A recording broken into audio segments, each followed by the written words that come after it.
Alright, this is an older PowerKraft riding lawnmower. Not sure what their role was within the Montgomery Ward. I don't know what you want to call it, conglomerate, or I don't know. It's kind of like MTD. Maybe it is part of MTD back then, I don't know.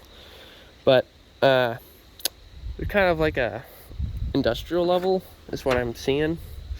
They kind of promote it as that, at least. It's got the really nice Pose Twin 18 horse, which were bulletproof, reliable. The only issues I've ever heard of them are blowing rods, and it's because people go uphill and they don't really have good sump pumps because they're just splash lube back in this time.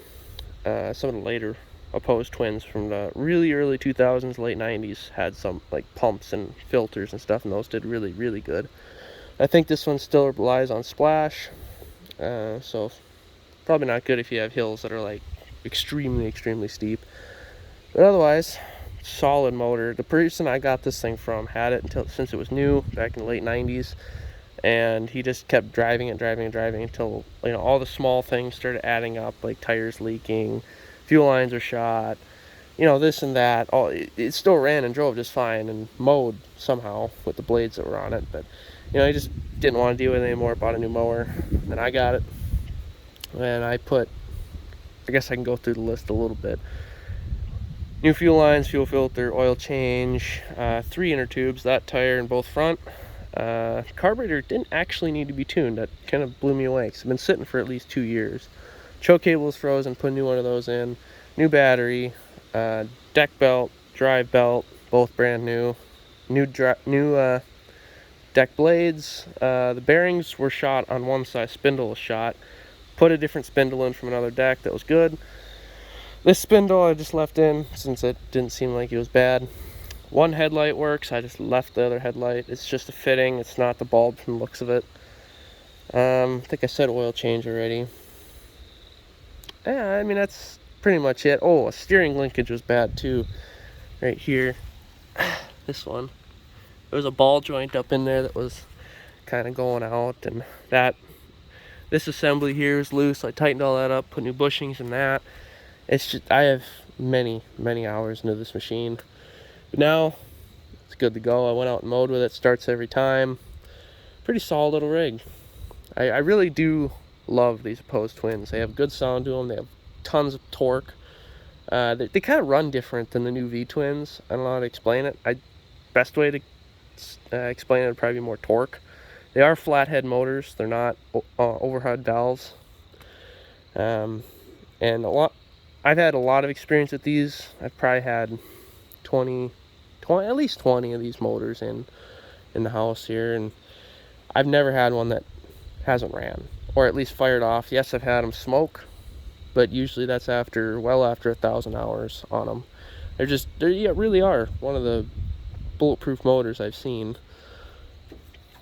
And like I said, people say they used to blow rods or anything and stuff like that, but I've never seen one.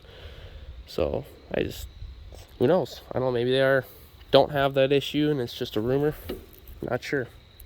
This does have the stupid skinny batteries. You can't put a normal lawnmower battery in these. Same with Montgomery Wards, they did the same thing. They must have been in bed with the battery companies or something, because these ATV, UTV batteries are much more expensive.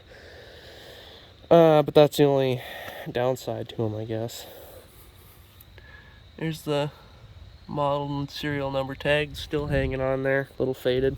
The seat, someone had taped the seam because it started peeling off this actual metal, but otherwise it's actually in really good shape yet.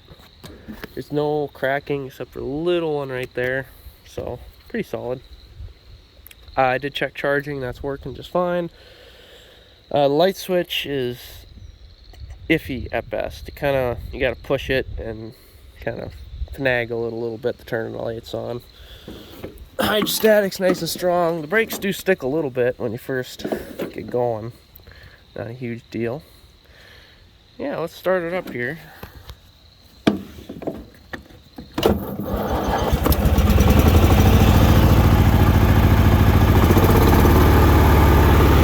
Nice and smooth motors. Gotta love them.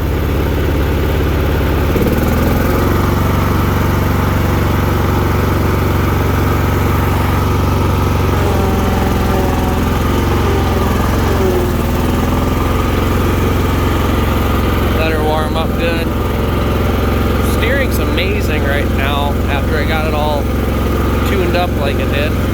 Before, that wheel was kind of pitched inward, you know, not quite right. Which is pretty common, especially when they get the bearings going out. I greased up all the linkages and went through all the bushings and stuff like that. Just nice and fluid, it's not too stiff. Not bad at all. The deck is extremely quiet. They don't make these blades anymore apparently, or at least Fleet Farm doesn't carry it. I just put push mower blades on this thing. They have a lot less volume, I guess. The fins aren't as big, so it's really, really quiet when it's running.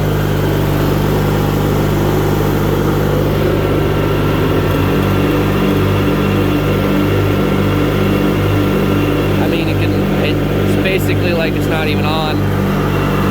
Hydrostatic's just nice and soft. I love these old 90s mowers. They had something to them. Nowadays they're more clinky and a lot less comfort to them. Like this seat's just like a couch. Kind of funny. It's like the cars back then.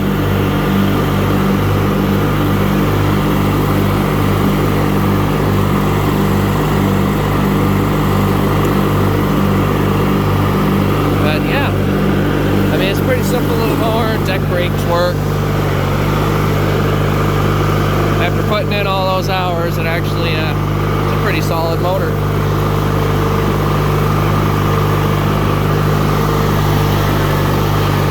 With an 18 horse, a little bit drastic for that size of deck. You really don't need that big of a motor for a 42-inch deck. I think most mowers have like a 15 horse or less on a 42-inch. 13 horse is kind of cutting it close, but 15 is about right for a 42. 18 is probably good enough for a 46 to maybe even a 50. Especially these. I have seen these engines on 50-inch decks, and they don't have any problem with power. It's just torque, I think. Because I've also seen V-twins on 50-inch decks, and they just don't do it. I don't really understand the difference there. They're same horsepower rating, different eras, and they just don't do the same. So kind of interesting. But yeah, if you have any questions, throw them in the comments. Otherwise, have a good day.